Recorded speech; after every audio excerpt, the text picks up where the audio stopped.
Yes, London, we're here. It's the doctor's surgery. I want to give my sincerest apologies for arriving in the studio approximately an hour behind time. Quite simply because we got atrocious weather outside and there was no parking in sight for the better part of that hour.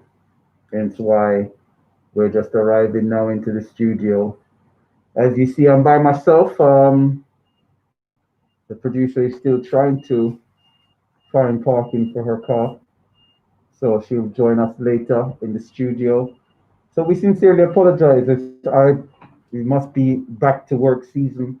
Why literally there's no parking in and around for quite some distance, and it's chucking down with rain for those of you who are out and about this morning or looking out your window. It's chucking down with rain.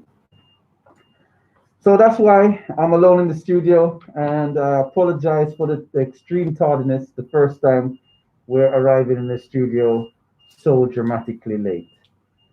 Who are we? It's the Doctor's Surgery. Welcome to our show, Britain's first Black current affairs show, where we comprehensively deal with the issues that have been in the media over the past week that pertain to us as a people, breaking down the relevance, breaking down the nuances, and having a discussion with you, the listening audience, in regards to these matters. What's the importance of that? The importance of that is that we develop a common consensus in thinking and in our approach forward, so we as a people can understand the variations and the slight differences in our own mode of thinking, and so that we can gain a common united voice, because we are so strong as a people, we're so strong individually, but we do not, I don't think, have that common consensus as a voice where our plight is united. And there goes the biggest problem we feel in contemporary Britain, contemporary the West, and black folks across the globe in this contemporary day and age where we have to have a common voice in all that we do, a common consensus, common thinking, whilst we maintain our individual differences. And that's the old ethos and the emphasis and the focus of the show, to discuss these things taking place in the media, to start from here in the UK amongst ourselves to generate that common consensus in thinking, and having that understanding going forward. If you want to take part in the show, the number to text or call is 0753 996 8143. I'll give it again, 0753 996 8143. And that's the phone or text line. So feel free to give us a call to take part in the show. You can watch live on the Doctor's Surgery YouTube channel. So you go into your YouTube, you search the Doctor's Surgery, and so that's the Doctors, DOCTORS, Surgery, SURGERY, all individual words. Then it won't pop up straight away, unlikely to. You'll go into your filter button and you choose channels. So you're filtering by channels, and we'll be right there at the top, the Doctor's Surgery, the big TDS in black and white, as our avatar. You will see. So you can watch live on YouTube. You're listening over there, but on the 104.1 Omega, you know, good morning. Also on Omega FM Radio.co.uk. or on the mixcloud.com/Omega DJ. So I want to send a shout out to everyone out there this morning listening in. Give me a call. Let me know that my tardiness didn't put you off and you've switched off and gone away thinking the show is not taking place this morning again. My sincerest apologies. Like I said, the producer is still out there trying to find parking because it's been an atrocious morning in terms of the weather. And, I think a lot of people are now back to work. There's so much to discuss this week. Saying that, talking about back to work, we want to look at the various things. We'll go through a few of them. The most important ones first, I feel, or in whatever order as they come to mind. The first one is back to school. There's a big discussion about children going back to school. We know that inner city and London based schools are the most, as they say, overcrowded schools. And as such, are you confident in the ability of the local authority, or the government, or the schools to ensure that that safety is in place for the kids returning to school? And is it going to be an over concern in the sense of if you are worried and panicked, is it going to be an over concern of giving the consensus to say that there's definitely a vaccine needed, and for those parents that are extremely concerned, that then the vaccine would be the remedy in that sense? How do you feel, whether your children are grown and your children now have children, your grandparents, or you've got family members with young school children, or your children themselves going back to school? How do you feel about that? Are you confident? Are they stressed? Are they worried? Because that's another factor. There was so much, and there's been so much, and continues to be so much negative and shockingly frightening information regarding COVID-19 within the national media and the national press, as well as the international media. And, children are in tune to these things, whether they be primary age or even some children in kindergarten, or primaries or secondary schools, or even is your child going to university this year? The young man or young woman taking that next step in life, going away to university. How is everyone feeling about the returning back to some form or some resemblance of normality within the UK in that sense? Does everyone feel safe? And is it safe for children? It'll be good to hear everyone's voices and what the concerns are. We could have a discussion around that. Let me know. So that's one of the issues that's been in the media over the past week, the returning back to school. So we know that we're less than now 2 weeks away for some in returning back to school. So that's a big push. Keeping on the subject and the topic here of schools, we know that our communities were most impacted by the A-level grades over the past recent weeks. And likewise, the BTEC grades came out, and the GCSE grades came out last week, I think, on Thursday. And those students, again, were also impacted. So it'll be good to hear from you, the listening audience, to see whether your youngsters were impacted by that and how they were impacted. And it'll be good to get a good grasp on understanding in relation to that issue. So that's on the schools, and returning back to schools, returning back to normality come September. This is the end of the summer.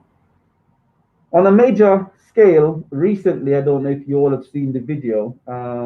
It's what they've been talking about in the national and international media. for the last couple of days. A young black man was shot again in the back by white police officers in the United States, in a place called Kenosha.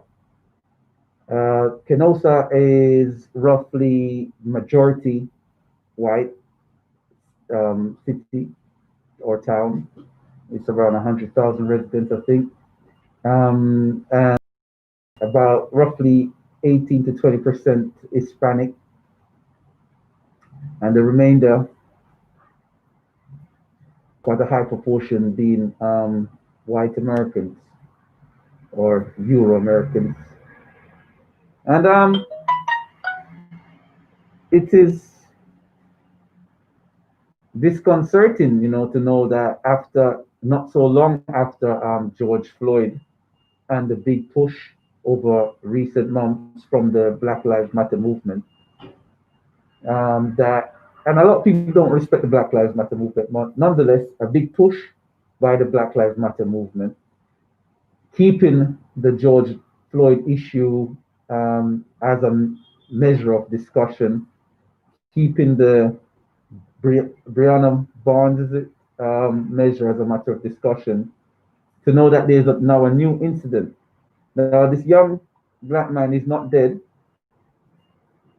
However, he's in a critical state, as it seems like the police officer chose to practically empty his gun inside this man's back whilst holding his shirt in front of his 3 children that were sitting in the car. So as a result of that, if you haven't seen the video, it's quite shocking. The video is going around quite active on social media. I would assume by now that most people would have seen it. The news media outlets are now broadcasting and showing parts of it. They stopped just before the shooting. However, on the mobile phone footage, you can see the shooting in graphic detail carrying on. And it's a video that would enrage anyone, or should enrage anyone viewing it, especially a so-called black person, because it was callous, it was cowardly, and you could see the intent. It was not a measure of protecting themselves from the officer that did it. It was a measure of, he's not listening to me, I'm going to teach him a lesson. And that's what you saw. Now, was it a lot of people that I hear this have discussed the matter, saying they don't understand why this guy was walking away from the police in the way that he was. From the little that's come out so far, because the police have not, the Kenosha police have not come out with any body cam footage, and they have not come out with an explanation as to what's happened. They've just said the officers have been placed on administrative leave, which is a standardized process. So irrespective of what would have happened, whether it was a accepted or acceptable shooting matter or unacceptable, once there's a shooting, the officers are placed on administrative leave. That's a policy. So the officers are on administrative leave, so paid leave, and the matter is being so-called investigated by an external police force. There's been quite a lot of riots across the town and the state, I would assume. There's been a lot of burnt out cars, burnt out trucks. There's been windows broken. So a lot of civil unrest.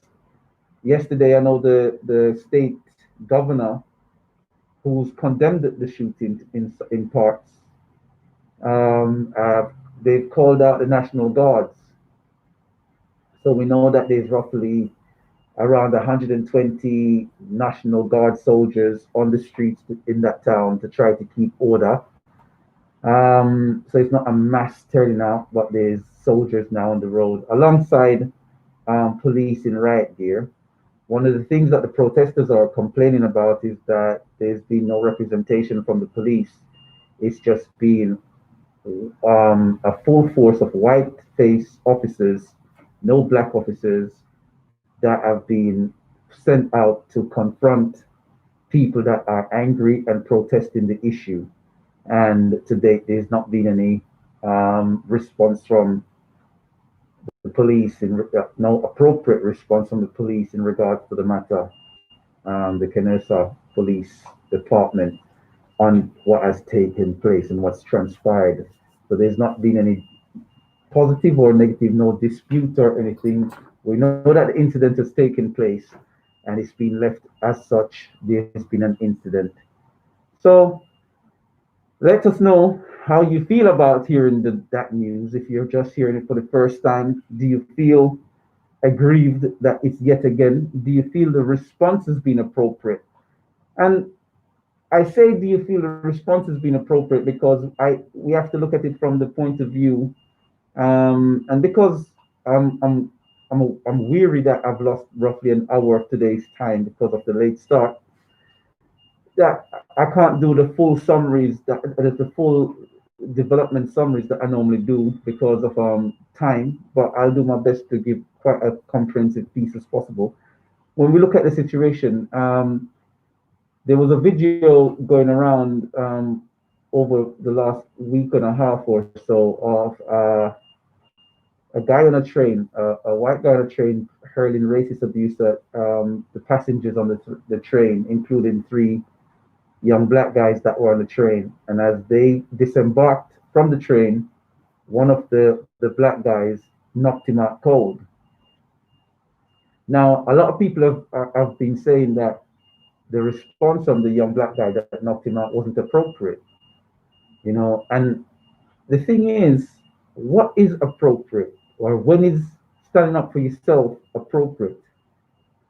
I mean, ever since a child, I've seen people protest and make noise and protest and make noise, and year in, year out, it's the same response by the American police or by the racist institutions. There's never any improvement. The only time that there seems to be a change is when there's an impact on the financial institutions or an impact on the very person that did it, their well-being. In this case, the racist guy was knocked out. I was so surprised by, and I could understand the shock and probably the fear by the people that were just standing by the wayside watching the shooting of this young black man in America, and the officers just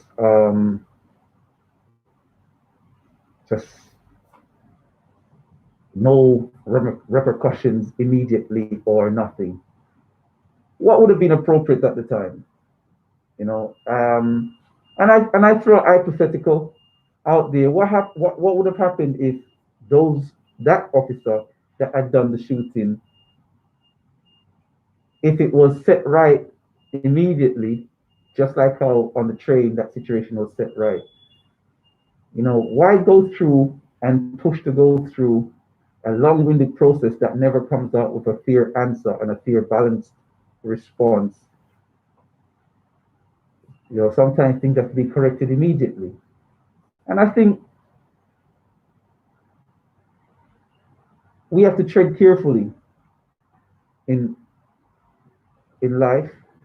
However, it is completely unacceptable when you see these.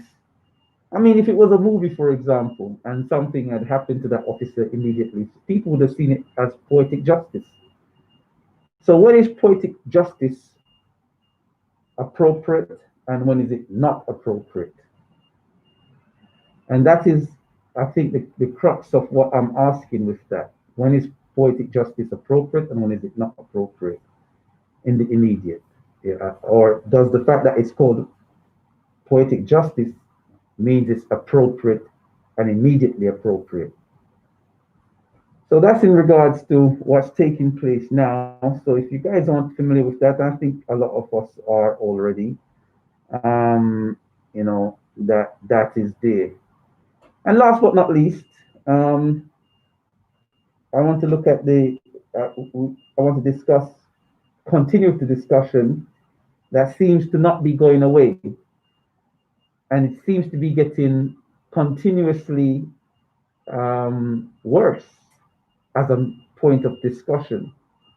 And as such, we have to keep reviewing for rectification purposes. And that's the issue of so-called colorism. And the reason I say that is because over the past week, there's been several incidents since the last show.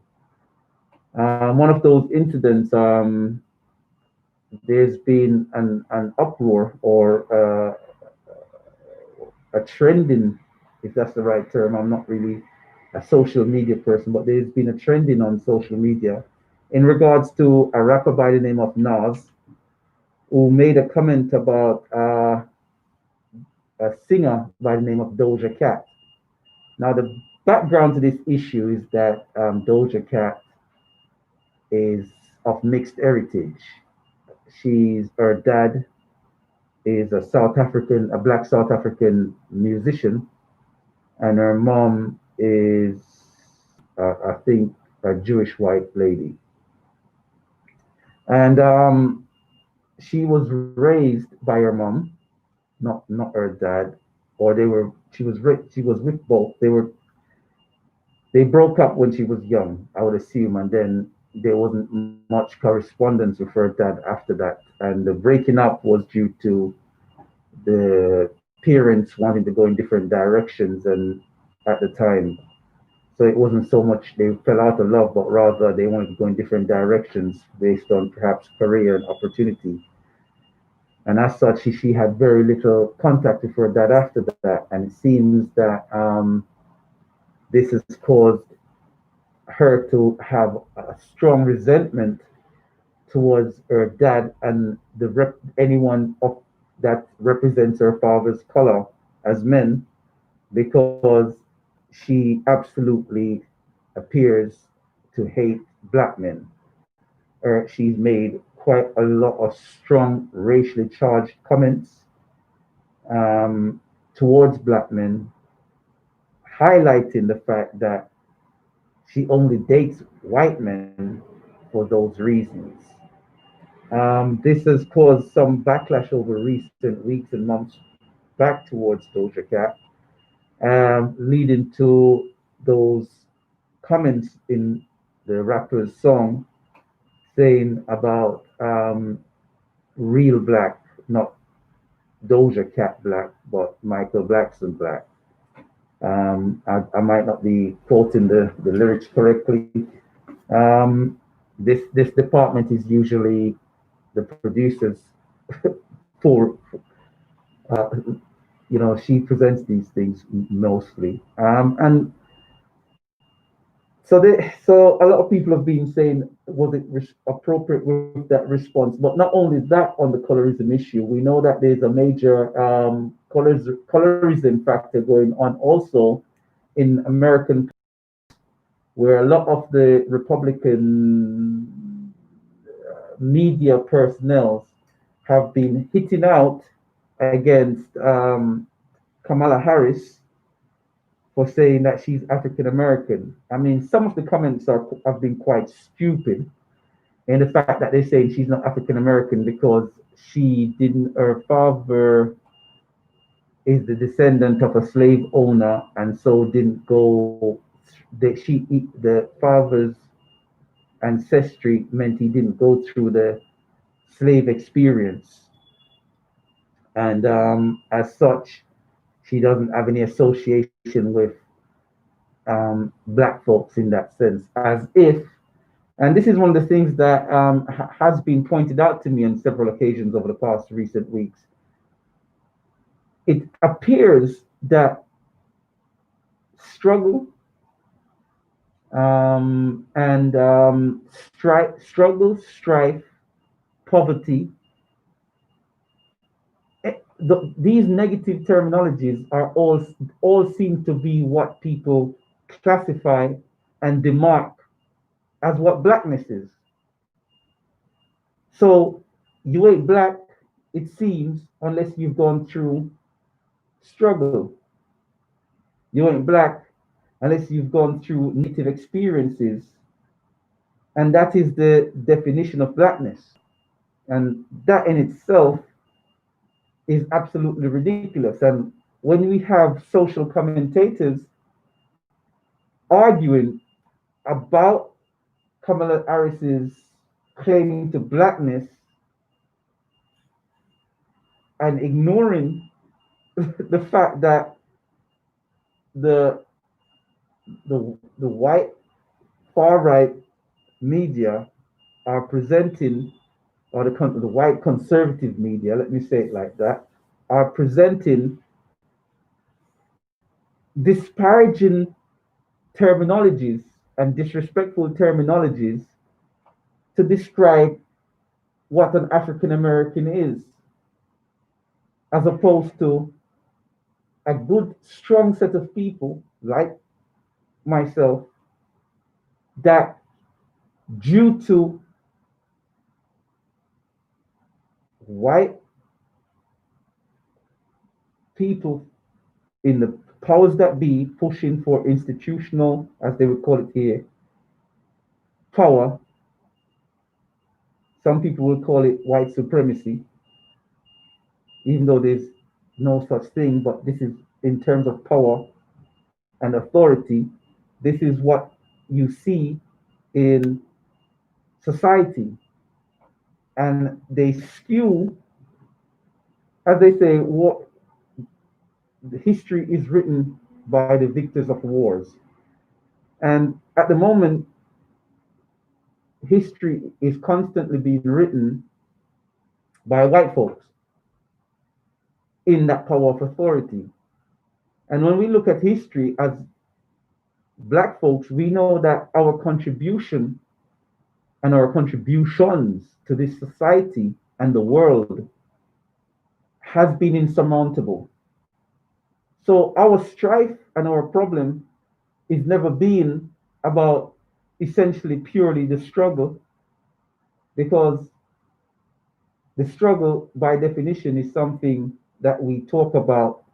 When we say the struggle, we mean the lack of recognition and the institutionalized approaches to attempt to keep an air of dominance and control away from a certain set of people. It, however, that's what is meant, or I thought was meant when we talked about the struggle. But it doesn't appear that society takes the struggle as such. They think the struggle is about poverty, hunger, and all these things. But we as a people, we've always rose above that. We we highlight these things to say, even with these things that you throw at us, we don't relish those things. We highlight these things to say, even when you throw these disparaging things at us, we still great. You cannot stop the greatness. All you can do is hide it and try to taint the next generation by not teaching them the truth in school. That is the struggle. Not that we view ourselves as poor and downtrodden and so forth.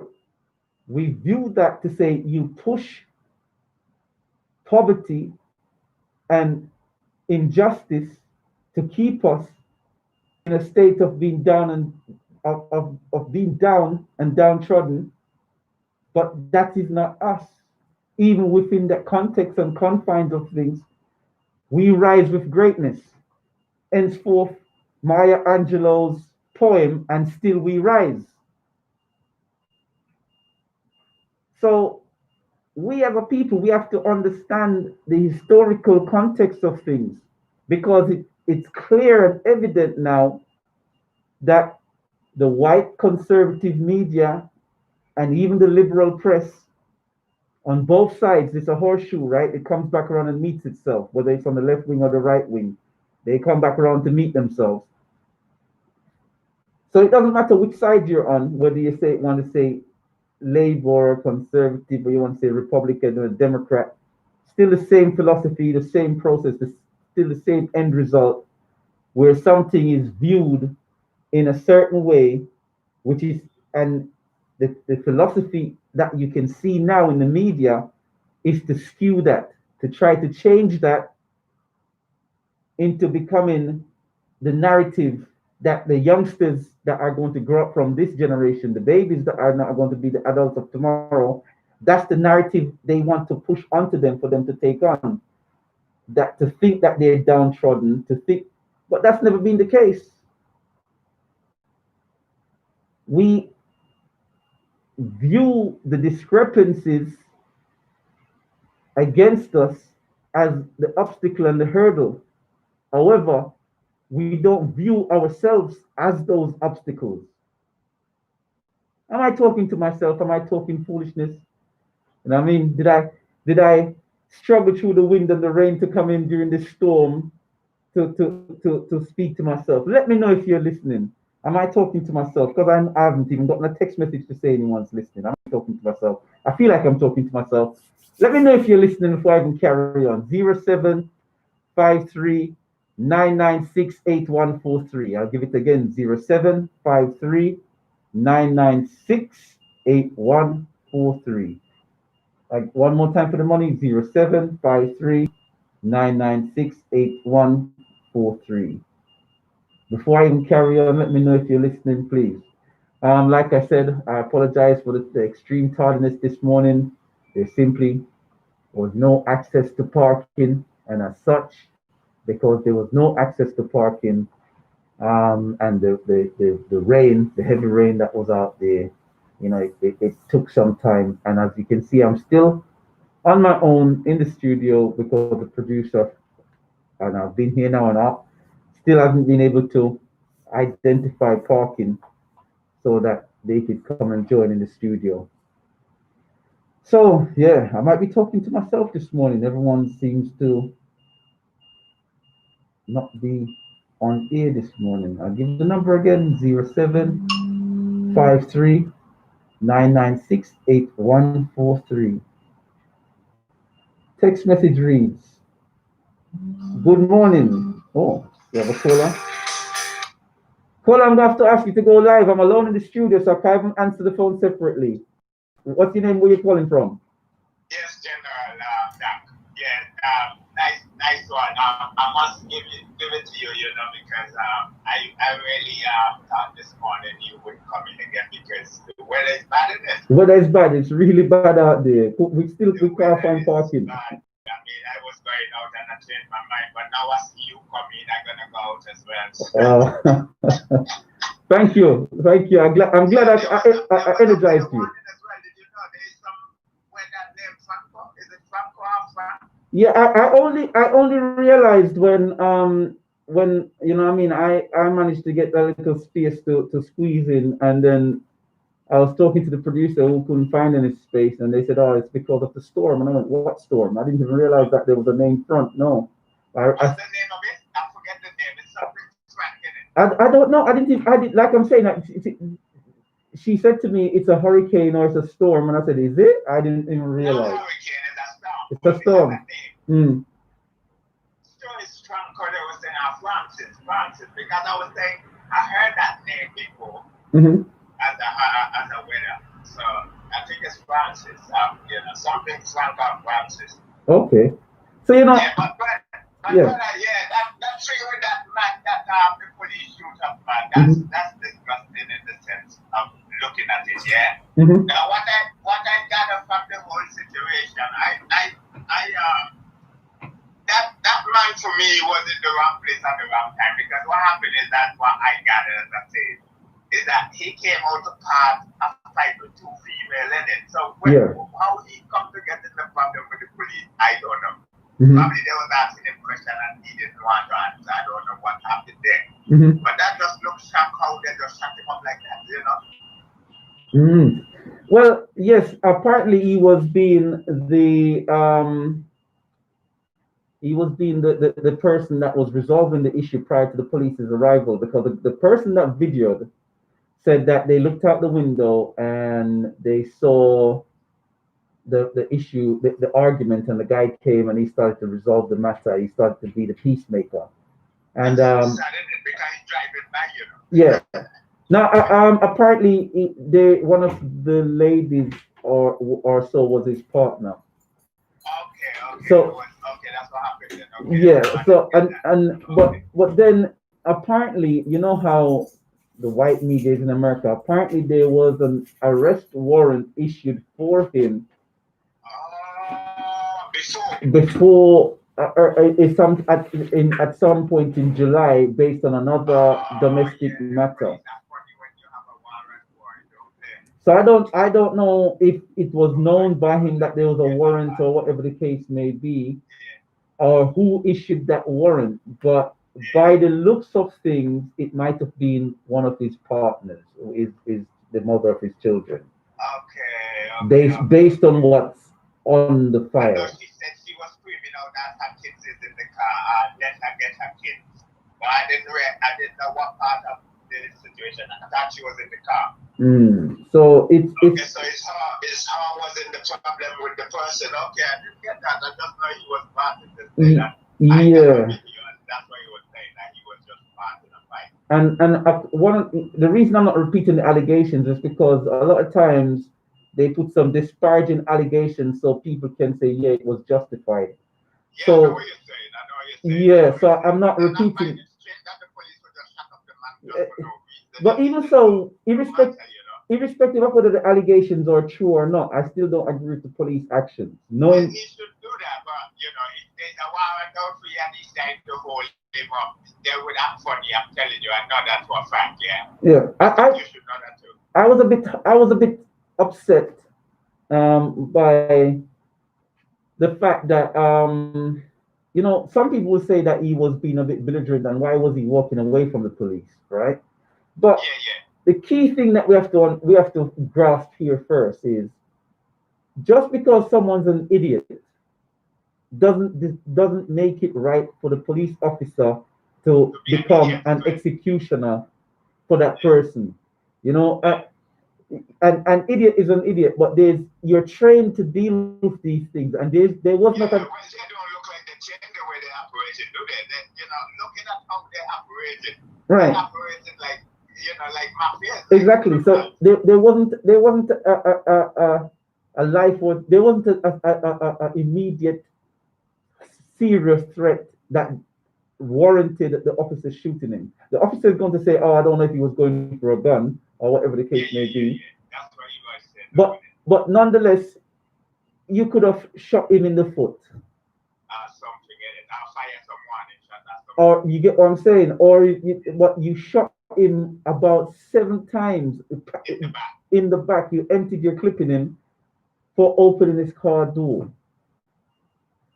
Where you shot him in his neck, innit? I have no idea where the bullet hit. The guy isn't critical. I think he might dead though, the way how they're talking.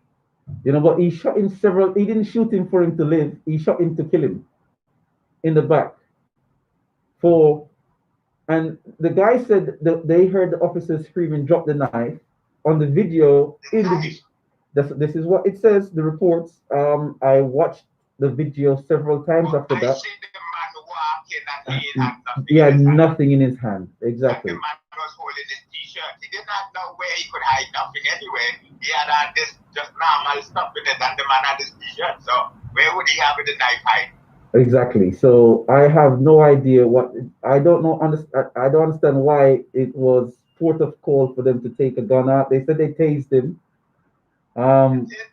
They said they take it. What I read said. And that's the trouble we have, and this is why we need to see the body cam footage and an announcement from the Kenoso police, because what was said by the person that videoed that they left, the situation was okay, and they came back after hearing more noise to find the police and the guy struggling, and he started videoing. So we didn't see it from the beginning. And what took place in between we don't know. I'm gonna look it up somewhat today because the place is being burned down now. You know that. It's up and run down still, because what I saw, Not just the place, or the officer them to deal with still, but nonetheless, that's a different story.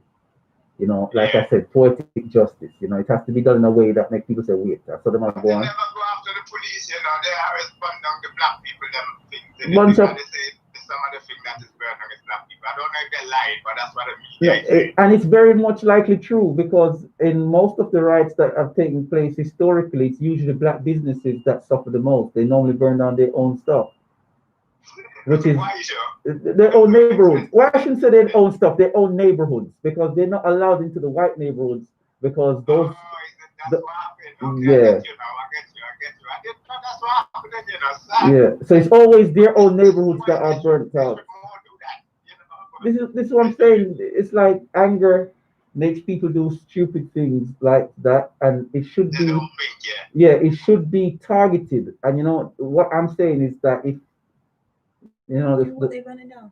they burn down their own neighborhoods more than likely, they should be Yeah, targeting. but the shops or the shops or the No, houses. but then this is still is sorry. The producers now arrived. Okay, that's nice. That's good. You have some company. I don't. I I, was, yeah, I'm being sorry for you there. yeah, man, you have to feel sorry for man. It was hard. You know what I'm saying? You know, you Yeah. know. Yeah. So what I was saying is that the producer was asking, does it still not mean it's other people's business? Not necessarily, because a lot of those businesses that they burned down might not be black-owned businesses, but it's the access that are available to those resources Okay. for those Yeah, neighborhoods. that's why So that's why they must be mean, but they just yeah, yeah, they but it's just put it like that. yeah, but it still impacts on them because they're the ones that need to access those. And it's not like they're gonna burn it down and put black-owned ones there instead. And the black-owned ones are still also burnt. So they're not thinking which is which. they just burn, you know, sometimes. And that's why a lot of times when you see these riots taking place, you'll see black business owners standing in front of their premises with signs saying black-owned businesses. They burn them, you know. Did you see this one? They burn the one still, you know. This is what I mean. So that's why, No, man, they burn him still, man. The man yeah. doing them, they burn him still. And that I learned about that after the Rodney King riots. That's when I found out about that it's all. And when you go back to the Watts riots and all these other riots in America, historically, it's always the black neighborhoods that come off worse, and Wow. it takes a long time to rebuild. So it's like the reinvestment back into those, because remember, if your neighborhood's burnt out, your property value becomes nothing. So it Okay. takes a longer time for you Yeah, for but these the people don't necessarily And have the bought the insurance property. don't help you. but even those that own the property values fall, and so forth, and you know what I mean, it's a lot. You do have a lot of What black about the owned insurance? places Because in it America. doesn't cover you. Yeah, The and insurance. I mean, insurance will cover these businesses, but it's still going to take a while. It's like after you remember the London riots back in 2011, there was a Yes. family owned, a white family owned business in Croydon that burnt down and never recovered. Yeah. That our furniture shop. Yeah, it never recovered. And likewise, there were a lot of places that were affected significantly that it's taken a while to recover. So that recovery, that money that's gone into that recovery would have been money that would have been gone the era even more. Potentially.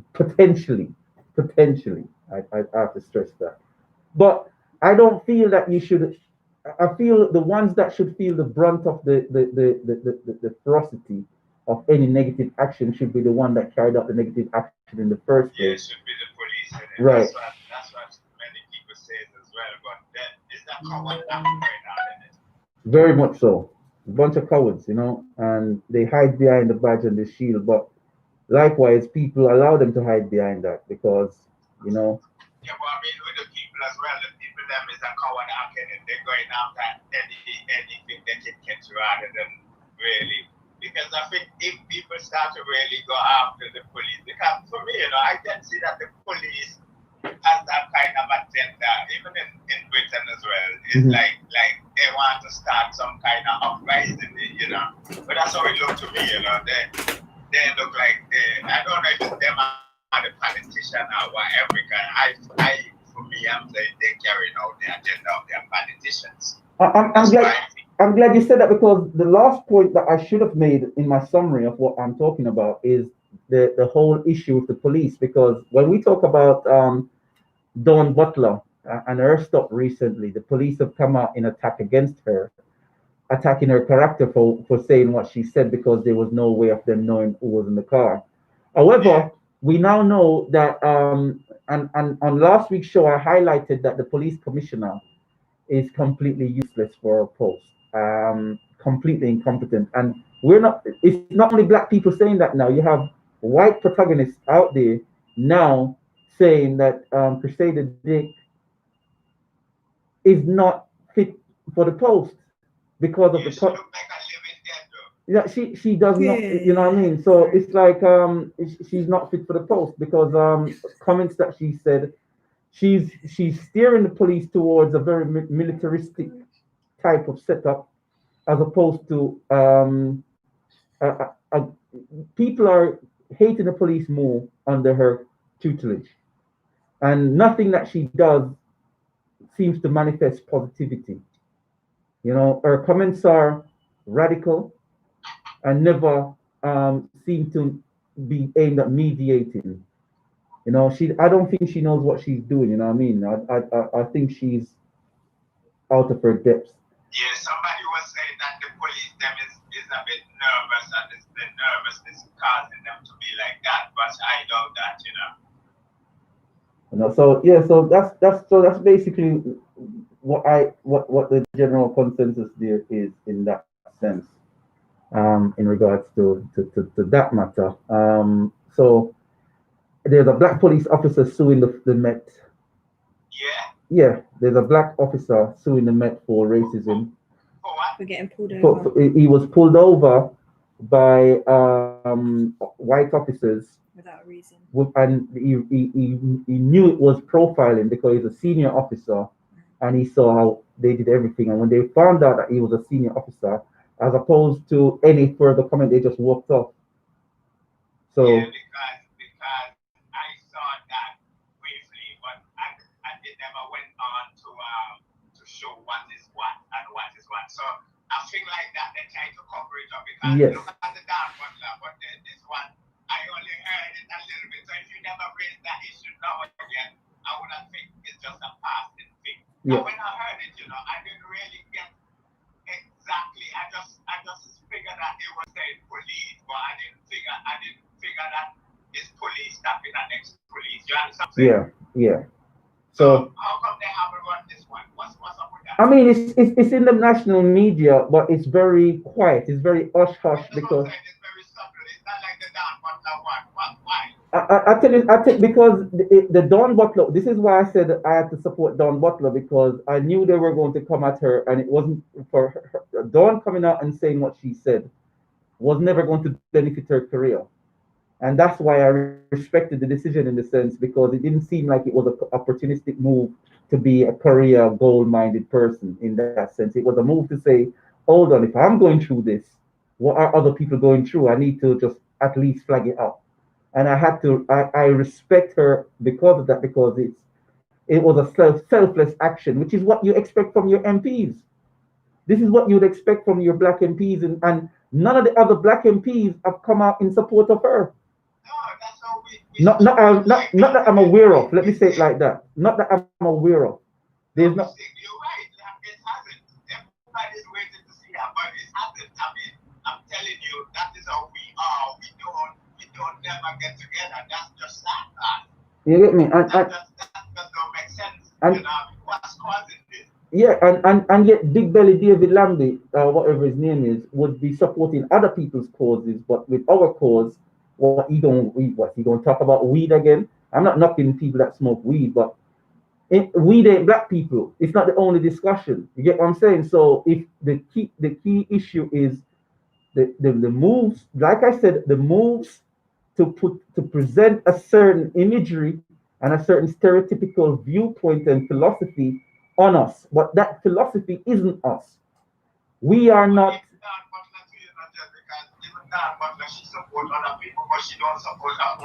I agree, and this is why when they speak up, I support. When they don't, I highlight. But we cannot tear down. We have to aim to convert and reassure. I said something's gonna happen to get them people coming on our side. So yeah, I said the same thing as you. I know you're there.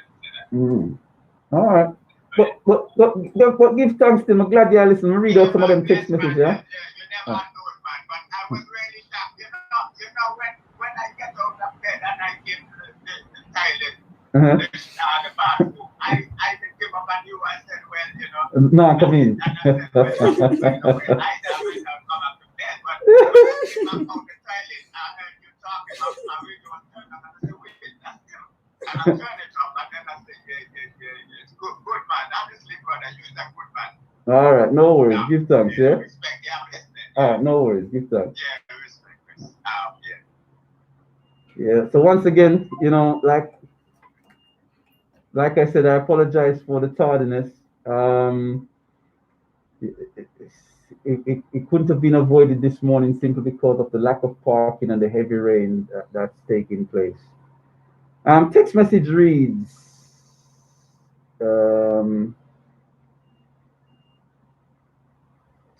we got a caller. Caller, you're live. Where you calling from? What's your name? Hi, it's McDonald, Dr. Surgery, Hispanic. How you doing? How are you? I'm doing my best, thanks. Yeah, I've just had a look at that clip, and I am just as shocked and horrified as a lot of people who've seen it. Mm-hmm. The question I would like to ask is this, because as far as I'm aware, with the police officers in the state, obviously they do carry guns, but they also carry tasers as well. Mm-hmm. Why wasn't that used in this case to try and stop them from, working away from them? Because that would not have killed them or basically injured them, because we don't know how it's going to turn out, within the next few days, whether or not it's going to die from his injuries or not. Mm-hmm. But seven shots in the back, that's a very severe thing, and it's a deliberate thing as well. There's no way, if you're trying to incapacitate somebody, that's not the way you do it. If you want to kill somebody, that's the way you do it. Mm-hmm. Definitely. I mean, the initial early reports, because like I said, there's nothing official from the police as yet, but the initial early reports that are unofficial, they say that the gentleman was tased before the shooting, and it was heard that the officers were shouting, "Drop the knife." However, when you watch the video, you cannot see any knife in the man's hand, and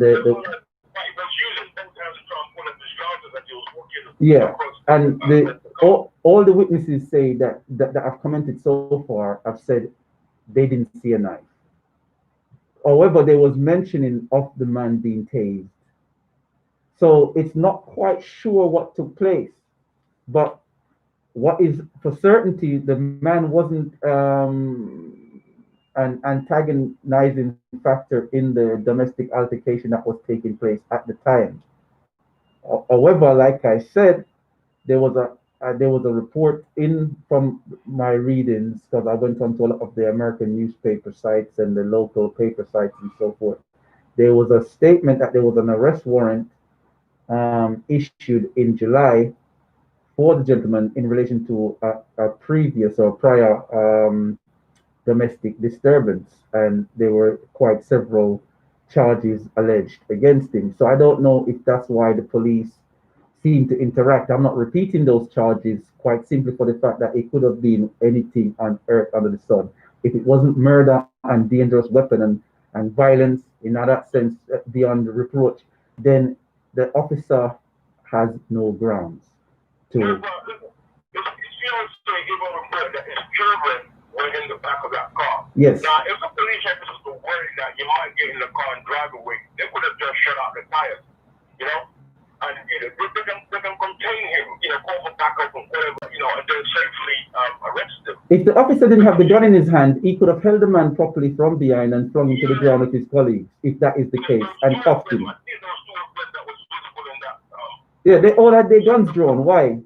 With a man with empty hands. So you could see, even the woman, if you listen clearly to the audio, it says, don't do it, because she was saying, don't shoot. Why what there were, as what the reports say, there were 3 children in the car, and the guy was just shooting like he's like it was a gang execution, and the bullets could have ricocheted and hurt or even kill one of the children in the car. And to shoot a man like that in front of his children in the car, it shows the mentality of the officer. But like I said, burning out cars and burning and doing all those stuff, to me, that's a waste of time.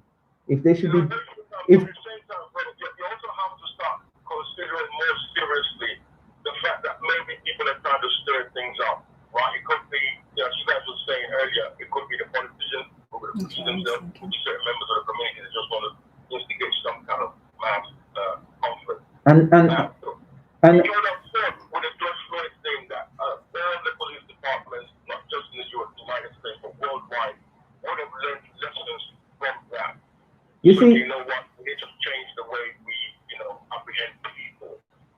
you see, But it don't seem like this guy's, it's like this is doing worse than, it's great, man. a lot of Black Americans, what's the word? And I don't want to say it in a disrespectful way. It's like they're easily led. Let me say it like that. The media causes them to be easily led. Not all, a lot. And the reason why a lot of Black Americans are easily led is perhaps Americans on a whole, they don't have a worldly outlook. For them, America is the world.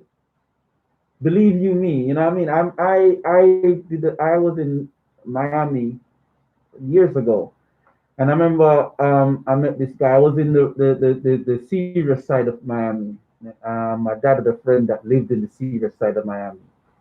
For the people that don't know, but there's a serious side of Miami, and I was there and I was looking around and I was comfortable because of who I was with and stuff. And I remember I was talking to this guy, and he was showing me his car. It was on like 24-inch rims, and we were talking, and he was saying, "Man, I met this a guy that said he was a prince from London, man."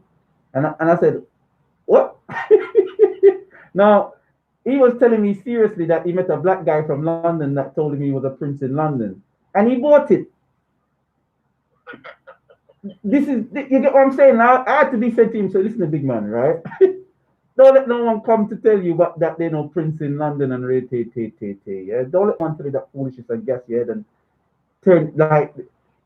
This is what I mean, because people don't have that worldly outlook. You can tell them anything because they never think outside of their local or America. So anything that else is taking place in the world is what cartoon taught them or what TV taught them. So when you play on that narrative, you can easily control the mindset. So with this democratic process and even the Republican process, you have white Republicans that the press is teaching, be aggressive towards black people because your president will support you. That's the narrative on the conservative side. And then you have the narrative on the liberal side that says, "Oh, we're here for you black folks." And it's like a pawn in the game. Yet there's nothing structurally that's demonstrate that any side will help. Apart from policy procedures, that's what people should look at. And in policy, what I'm saying. Listen, honestly, this is what I'm saying. As far as I'm concerned, behind the scenes is the same, and things that control both sides. So it don't matter which one of them that is in office. Life doesn't really change that much. They might come up with one or two policies, but by and large, everybody's, most people's lives, if you look at it for the past 20 years or so, a lot of things in society either remain the same or they went backwards. Mm-hmm. So I don't have any faith in the political system at all because it is very, very corrupt. It doesn't matter which country that you are in.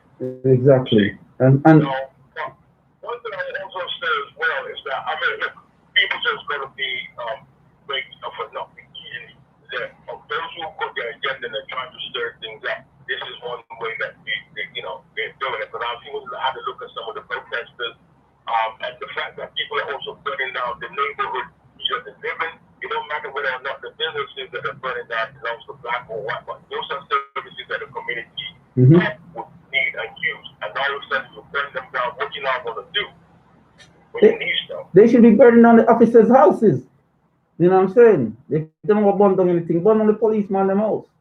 Straight. The ones that did it, find them and burn down them house. If you go and burn anything, make them have to go in and hide in if anything. That's how I see it. That's You remember we were saying earlier about poetic justice. One of the examples of poetic justice. mm, Like in the last week, there was an incident in the tube where some chap was punched in the mouth. yes, yes. In racist to people, racist remarks to people. In my opinion, that is a good definition of poetic justice. Mm-hmm. Okay? But obviously now they're saying that they're still trying to find out the guy that punched him down. Instead of arresting the chap himself for being, exhibiting racist behavior to start off with.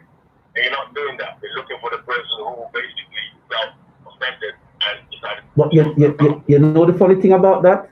The guy who got punched actually told the police that he does not want to press charges, and he's apologized, and he's not. His mama said he's seeking help for his actions, irrespective of whether it's just a means of covering up his racial prejudice. Nonetheless, the punch sent him in the right direction, isn't it? You get what? You get what I'm saying? The punch sent him in the right direction, and because the punch sent him in the right direction, for me, it was poetic justice. Now, it's for us as a people to make sure that that young man is not penalized, because you cannot. I'm not a Christian, but I read the Bible a lot as a youngster, and the Bible says parents don't provoke your children to wrath, right? So that means a provocation can make you do something that you're not supposed to do. True. And fine, it's not a parent, but nonetheless, if someone's provoking you to wrath, then you cannot be held accountable for your actions if someone provoke you to wrath. And if especially that kind of provocation. exactly, just going about your business.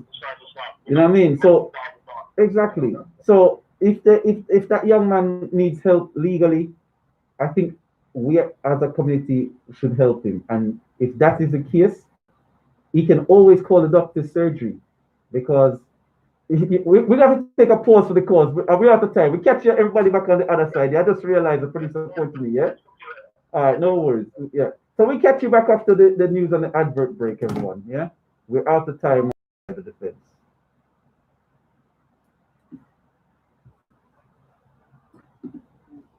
I respect